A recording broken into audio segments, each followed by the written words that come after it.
بسم الله الرحمن الرحيم. الحمد لله الذي أنزل على عبده الكتاب ولم يجعل له عوجا قيما لينذر بأسا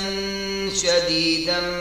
من لدنه ويبشر المؤمنين الذين يعملون الصالحات أن لهم أجرا حسنا ماكثين فيه أبدا وينذر الذين قالوا اتخذ الله ولدا ما لهم به من علم ولا لآبائهم كبرت كلمة تخرج من أفواههم إن يقولون إلا كذبا فلعلك باخع نفسك على آثارهم إن لم يؤمنوا بهذا الحديث أسفا إنا جعلنا ما على الأرض زينة لها لنبلوهم أيهم أحسن عملا وإنا لجاعلون ما عليها صعيدا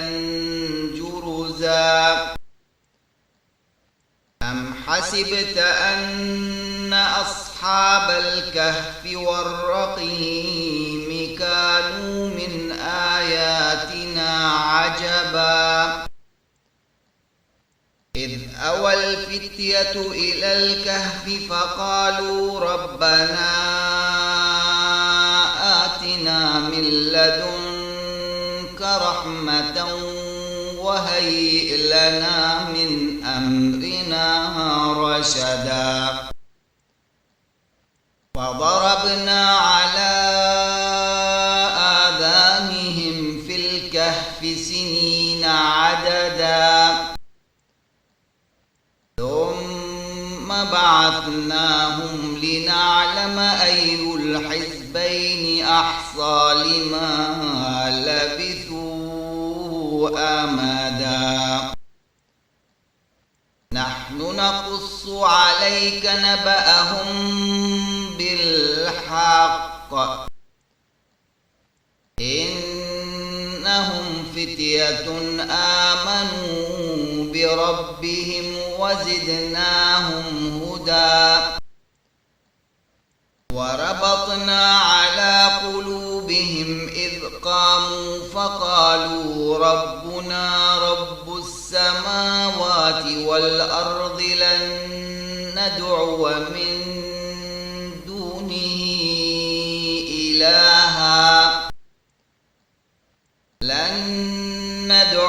من دونه إلها لقد قلنا إذا شططا هؤلاء قوم اتخذوا من دونه آلهة لولا يأتون عليهم بسلطان بين فمن أظلم ممن افترى على الله كذبا وإذ اعتزلتموهم وما يعبدون إلا الله فأووا إلى الكهف ينشر لكم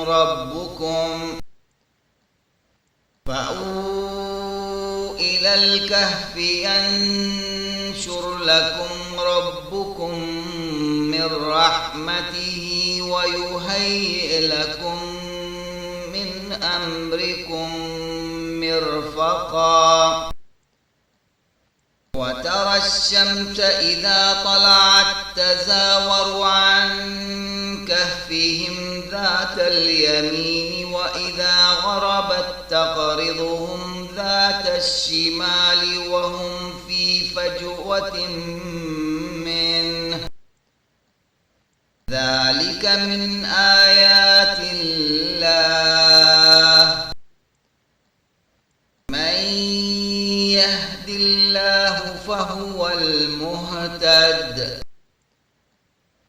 ومن يضلل فلن تجد له وليا